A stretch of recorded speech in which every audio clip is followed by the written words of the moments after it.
berlama-lama lagi. Are you ready for grand final? Are you ready? Are you ready? Baiklah, kita panggilkan Kak Fatur. Assalamualaikum warahmatullahi wabarakatuh. Halo, nama saya Fathur Rahman dari SMA IT Al-Andalus Jonggol.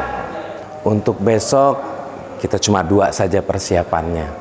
Banyak berdoa dan belajarlah pastinya. Bagaimana kabarnya pejuang UTBK? Alhamdulillah, semangat, sehat, harus semangat dan sehat. Ditambah doa itu menjadi modal buat UTBK 2026 nanti. Oke. Alhamdulillahirabbil alamin. Wassalatu wassalamu ala sayyidil mursalin wa ala alihi wa sahbihi ajma'in. Mari di pertemuan pertama dari sesi UTBK 2026 ini kita awali dengan baca basmalah. Bismillahirrahmanirrahim. Semoga Allah meridhoi apa yang kita lakukan hari ini dan terus sampai di tahun depan di UTBK 2026. Siap? Siap. Oke. Hari ini kakak akan membawakan penalaran umum UTBK. Karena ini pertemuan pertama jadi kita masih pengantar. Ya, kakak akan menjelaskan mengenai premis dan kesimpulan. Oke. Sebelumnya kakak ingin membawakan sebuah cerita. Bayangkan kalau teman-teman suatu pagi melihat sedang scrolling TikTok begitu dan melihat ada video yang viral. Halo, saya Kembang Rizky. Bang, izin boleh minta kontak. Video yang viralnya bilang kalau ini video viralnya ya. Kalau gara-gara makan mie instan setiap hari itu bisa membuat nilai UTBK jeblok. Wah, kaget tuh teman-teman saat melihat video viral itu ya.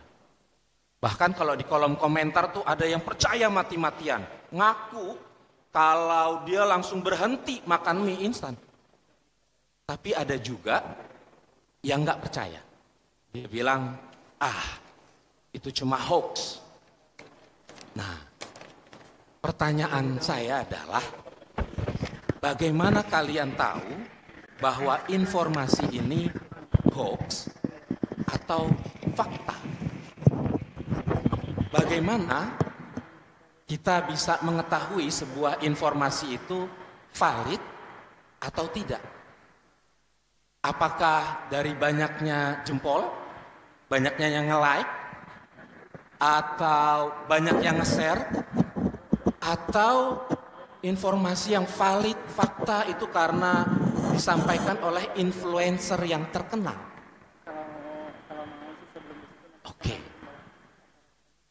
Di era informasi yang super cepat saat ini, kita dibombardir dengan ribuan informasi setiap hari. Sehingga kita harus memiliki kemampuan untuk memilah mana informasi yang benar dan mana informasi yang menyesatkan. Itu menjadi kemampuan yang krusial. Sesuatu yang penting tidak hanya untuk hidup kita, tetapi juga untuk UTBK. Karena di dalam penalaran umum UTBK itu, teman-teman akan diminta, akan diuji kemampuannya untuk menjadi detektif informasi. Detektif informasi bukan detektif untuk kasus kriminal, tetapi detektif yang handal untuk menyingkap kebenaran di balik argumen-argumen dan pernyataan. Oke, hari ini kita akan belajar bagaimana caranya. Jeng jeng jeng jeng, di YouTube gitu. Detektif Conan. Kalau teman-teman yang sedang nonton di YouTube tuh ingin menjadi detektif informasi, maka kita perlu alat bantu. Salah satu alat bantu itu adalah memahami bahwa argumen itu memiliki bagian-bagian. Ada bagian argumen yang namanya premis. Apa namanya? Premis. Ada bagian argumen yang namanya kesimpulan. Apa namanya? Kesimpulan. Jadi ada dua nih argumen bagiannya, yaitu premis dan kesimpulan. Contoh mudah ini. Ya. Ada kucing makan ikan. Ada premis. Kucing adalah hewan peliharaan. Semua hewan peliharaan suka makan. Kesimpulannya kucing suka makan. Premis buat kita sebagai detektif adalah petunjuk yang diberikan. Kesimpulan adalah apa yang ditarik dari petunjuk itu. Oke, bisa membedakan mana premis, mana kesimpulan? Oke, kita kembali ke kasus yang viral tadi. Klaim kalau makan mie instan itu bikin nilai UTBK jeblok. Mari kita bedah premisnya. Kalau di media sosial tidak tertulis premis 1, premis 2, gitu kan? Maka yang harus kita memiliki kemampuan di dalamnya adalah memahami premis yang implisit.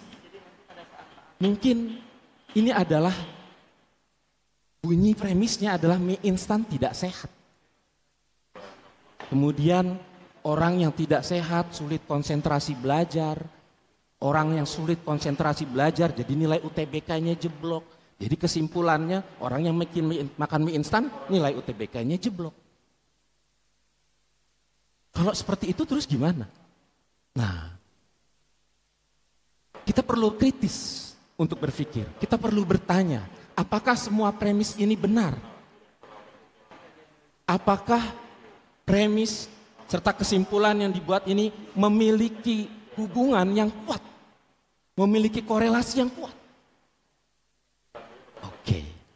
Untuk itu, maka kita akan belajar lebih lanjut. Kita akan melakukan role play. Kita akan main detektif. Jadi saya perlu 3 teman, 3 sukarelawan.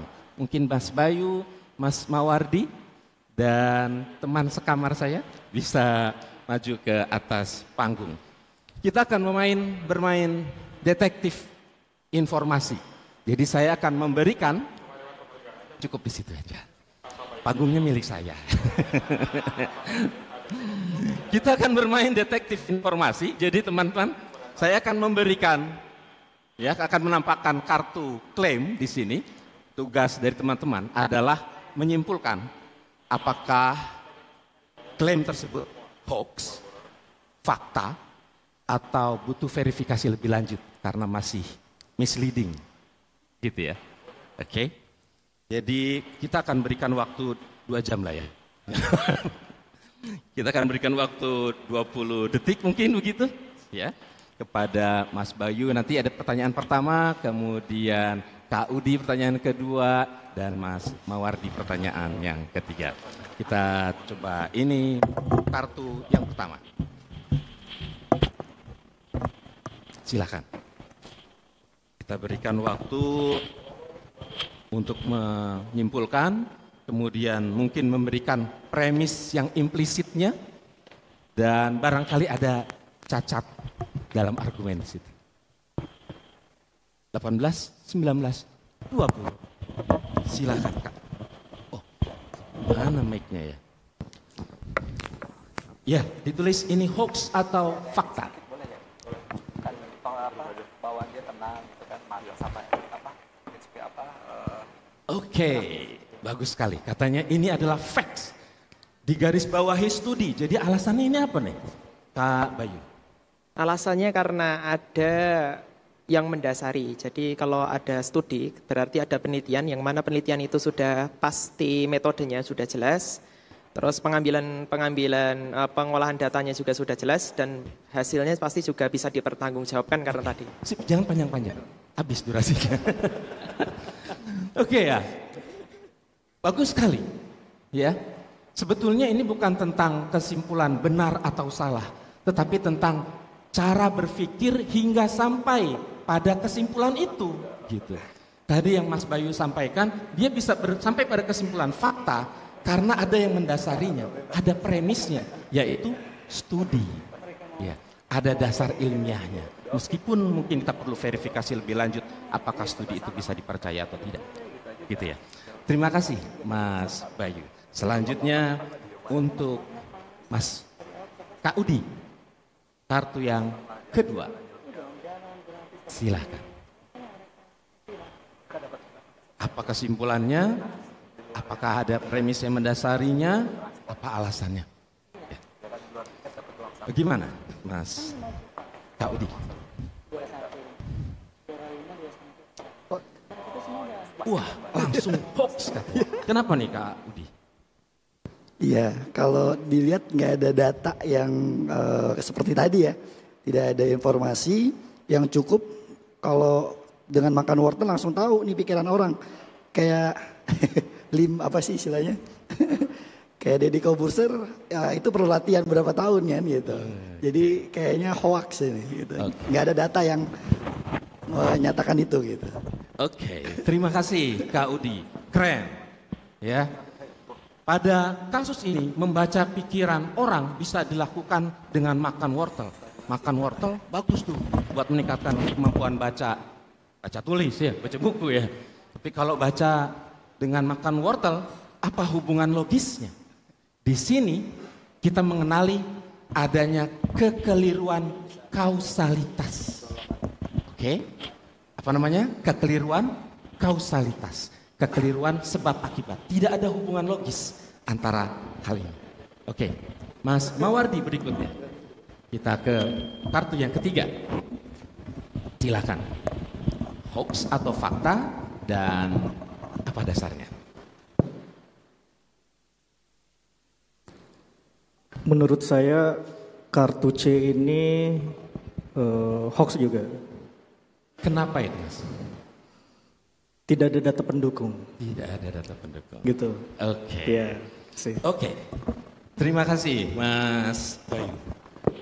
Mas Bayu. Mas Mawardi dari Palu, Sulawesi. Pada kasus yang ketiga ini, semua mahasiswa berprestasi adalah introvert.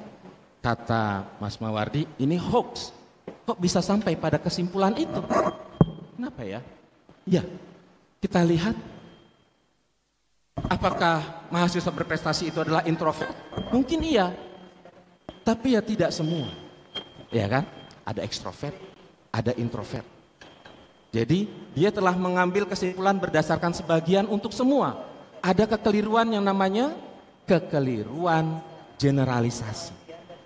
Kekeliruan generalisasi. Oke, terima kasih kepada teman-teman sekalian. Silakan kembali ke tempat. Oke, itu tadi ya. Boleh kita aplaus pada teman-teman kita. Terima kasih pada para detektif hebat ya, yang telah melakukan miss intelijennya. Oke. Itu tadi ya, kita telah berlatih ya, kita semua telah berlatih skill dasar dari seorang untuk menjadi detektif informasi. Kita belajar untuk mengidentifikasi premis dan menarik kesimpulan.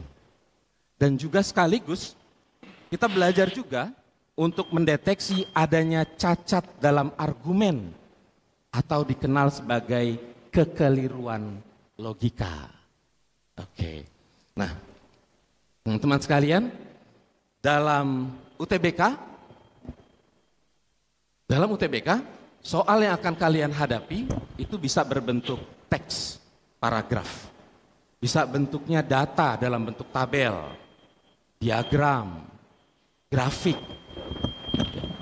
Teman-teman harus mampu melihat ya, menarik premis yang valid, melihat premis yang valid dan menarik kesimpulan yang logis, serta mendeteksi adanya cacat dalam argumen mungkin sengaja disisipkan untuk mengecoh kita. Jadi terus berlatih, ya, berlatih karena penalaran umum itu bukan sekedar hafalan. Penalaran umum itu adalah berpikir kritis.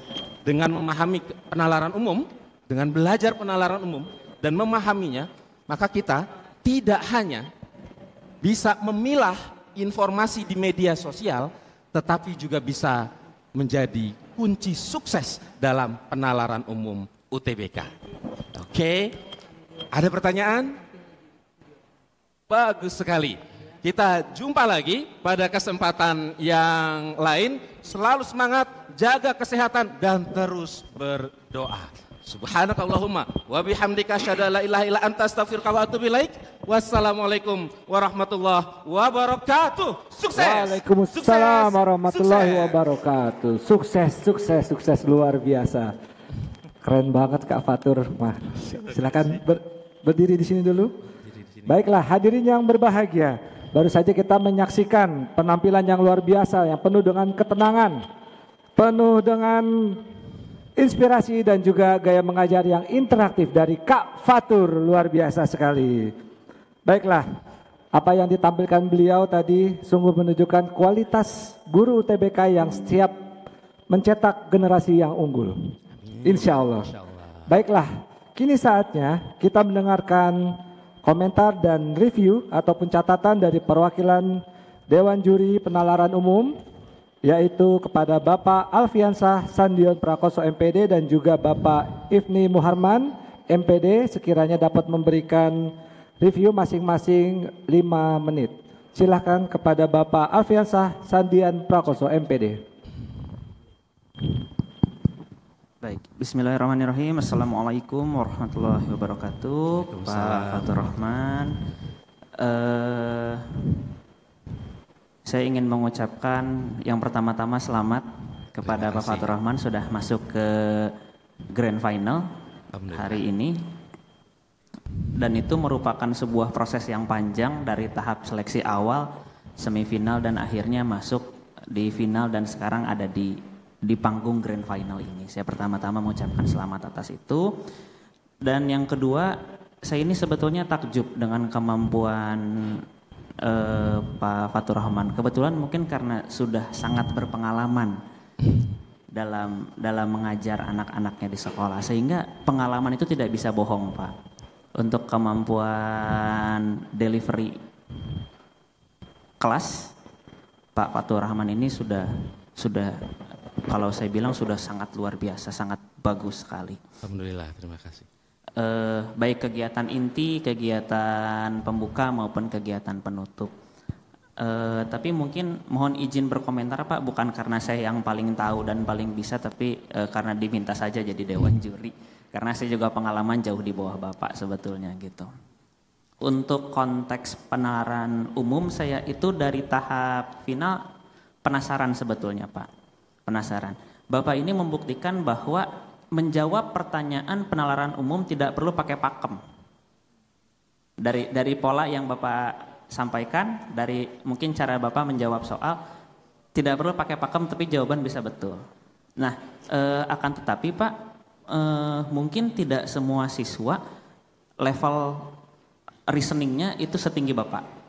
Kadang ada beberapa siswa itu penalarannya belum sampai selevel itu untuk mencari fakta atau hoax dan segala macam, sehingga diperlukan mungkin suatu teknik yang bisa mempermudah siswa pada tingkat kognisi manapun sehingga dia bisa mengerjakan soal-soal PU. Ada teknik-teknik yang umum dibahas dalam PU, bagaimana menentukan premis dan menentukan kesimpulan kalau untuk kasus yang tadi. Kemudian cara menjawabnya, apakah ini negasi dari premis atau tidak negasi dari premis, sehingga nanti bisa disimpulkan bahwa ini tuh tepat atau bertentangan. Karena kan ada beberapa kalimat untuk menentukan negasi itu, kayak misalnya jarang, ketika dinegasikan berarti kan jadi sering. Nah, ada beberapa mungkin nanti kalimat yang spesifik ketika kita berdasarkan perasaan saja, jawabannya itu jadi tidak sesuai negasinya. Nah, itu bisa leading si siswa itu jadi tidak menjawab dengan benar.